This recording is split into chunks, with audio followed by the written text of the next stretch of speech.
Yo, Elliot! So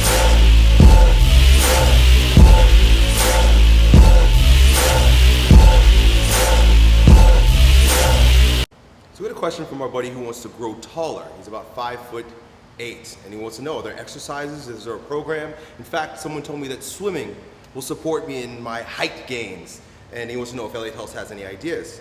Look, dude, if there was, I would have done it already. I'm only about 5'9", so I'm a little bit shorter than you. And when I played football, that was the limiting factor in many of my recruitment endeavors. You know, I was undersized for a lot of the positions I played, especially in high school and in my early college days. So if I knew how to add 4 or 5 inches to my height, trust me, I would have discovered it, because I was back then we really didn't have the internet to the degree that you guys have right now. So I was in the library every day reading books about strength and fitness and anything that I could do to enhance my football performance. And height was one of the limiting things for me.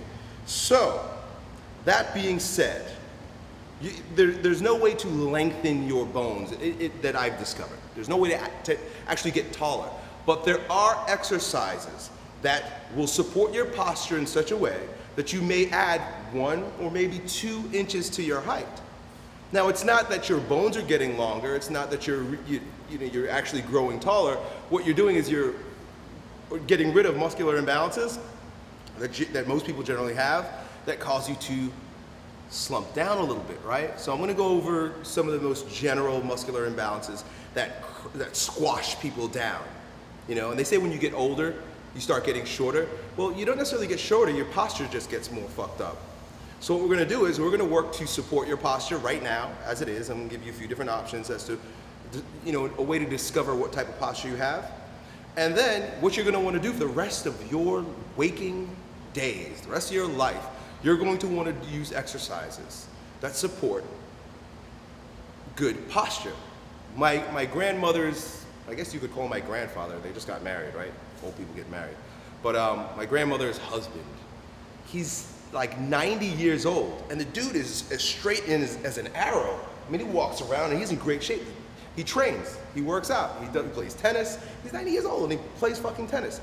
The reason why he's nice and tall and straight as an arrow is because he exercises, he trains, he knows how to stretch, and he knows some of the things I'm gonna share with you right now. So, 2 basic postures that distort your physique and cause you to grow shorter are, I've described this in other videos, but it's sort of what you would call a Kyphotic-lordotic. I don't know if you guys can see me, but this is where the upper back rounds and the butt sticks out. So you've got an excessive curve in 2 portions of your spine, usually actually 3, but it's most obvious where your low back is really curved in, caved in, and the upper back is sort of rounded forward.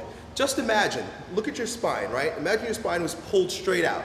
There's supposed to be about I think about a 20-degree curve. I could be wrong. In each segment of your spine, right? That's your lumbar, that's your thoracic, and that's your cervical. Imagine you straighten it out, right? Right away, the thing is, it's taller. It's a longer spine.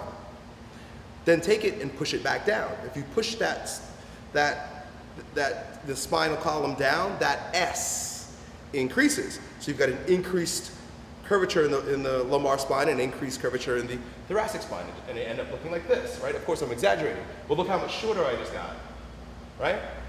So what you want to do is you want to do exercises. I have so many videos about this, so you guys can search my channel. But you can use exercises that support bringing those excessive curves back into a functional position, back into a functional curve. It shouldn't be so curved, right? Starting with the hips, if you have an excessive curve in your low back, your butt sticks out a lot, you probably have really tight hip flexors. That's the muscles in the front of your thighs. Yep, right up right here. They tie into your low back. They actually grow shorter as they get tighter, and they pull a curve in your lumbar spine. So you're gonna wanna stretch those, stretch your hip flexors. You're also going to want to strengthen the opposite muscle of your hip flexors. A lot of people don't know this, or they might even argue with this, because this is a broad statement. There's a little bit more to it than just this.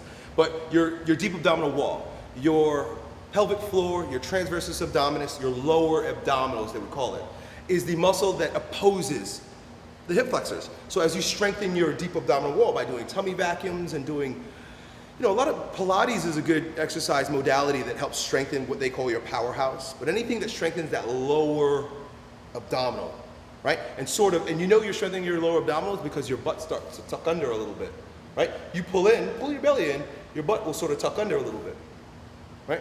That's going to support you in reducing that excessive lumbar curve. Right? There's a little bit more to it. You know, there's also the fact that your hamstrings are probably a bit loose. You might want to strengthen your hamstrings, and your low back is probably a bit tight, so you probably need to stretch your low back. So take notes on these videos. I used to use whiteboards. I've got videos about where I'm talking on whiteboards about this shit. You guys have been, I almost have fucking 1,000 videos. Take notes, right? How much easier can I make it for you? So that's called the lower cross. That's called the lower cross syndrome, and it's going to cause that Donald Duck butt sticking out. The upper cross is associated with tight pecs, right across the front of your shoulders here. Boom, tight bicep. They cause medial rotation of the upper arm, right? You're also probably going to have tight sternocleidomastoid muscles right here that cause your neck to stick out.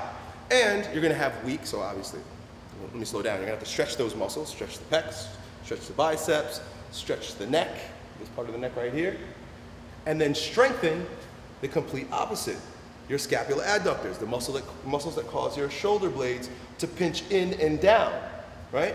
Exercises like bent over rows, prone cobras are all going to support the strengthening of your mid-back. You want to literally supinate and draw those shoulder blades down and together, while at the same time tucking your butt under and activating the deep abdominal wall, right? Because it's a unit. It's not just, I broke it down to upper and lower, but it's a unit. It all works together. So that's your kypho-lordotic type posture, right? That's one category. There are many categories, but I'm breaking it down into two general categories. Then you've got your sway back, sort of posterior pelvic tilt posture. And this is someone who has a situation where their butt sort of tucks under, the complete opposite of the Donald Duck. Their butt sweeps under. It looks like they've got a long back and no butt. And their hips jut forward. And they almost look like this. Right? Pink Panther is what Paul Chek would have called that person. The Pink Panther posture. You're just kind of like a big C. You're just curved.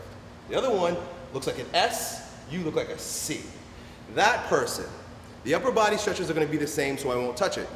You know, most people generally are going to have those tight pec minor, weak scapular adductors. But on the lower cross, it's a bit different. It's going to be the opposite of the other guy. That person usually has really tight hamstrings and really tight abdominals.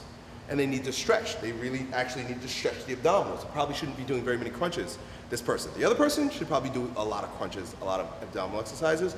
The Pink Panther dude, not so much. I would probably avoid it because you're already tight there. That's why you're here, especially from the lower portion up. And the hamstrings are probably really tight. The other guy, don't stretch your hamstrings, dude. This guy, stretch your hamstrings. And then on the strengthening portion, you need to strengthen your hip flexors. You need to strengthen your quads. You need to strengthen your low back. So exercises like hip and back extensions are going to be really helpful for you. Glute ham raise, that Louis Simmons one where you lock your feet into the thing, and reverse hypers are going to be really good for you. A guy like that should, go to a gym that has a reverse hyper machine. And the strengthening of your hip flexors. So an exercise where, I used to do this when I did capoeira for a couple months, but you put your back up against the wall, you lift your knee, right? So that everything's still up against the wall, and you just kick your leg out. Boom, boom, you just kick the leg out. That's gonna support you in developing your hip flexors. So that's it. Again, look, these are tips that might add a little bit of length to your spinal column, a little bit of length to your posture. It's not really making you taller, but it's giving you the appearance of being an upright person with strong posture. And that's always more attractive than someone who's squashed down like an S or slumped over like a C. All right, dude? So hope that helps. I'm sure that helped a lot of people with a lot of other things, because those dysfunctional postural patterns lead to all types of pain, dysfunction, and lack of performance. Talk to you next time. Yo, Elliot!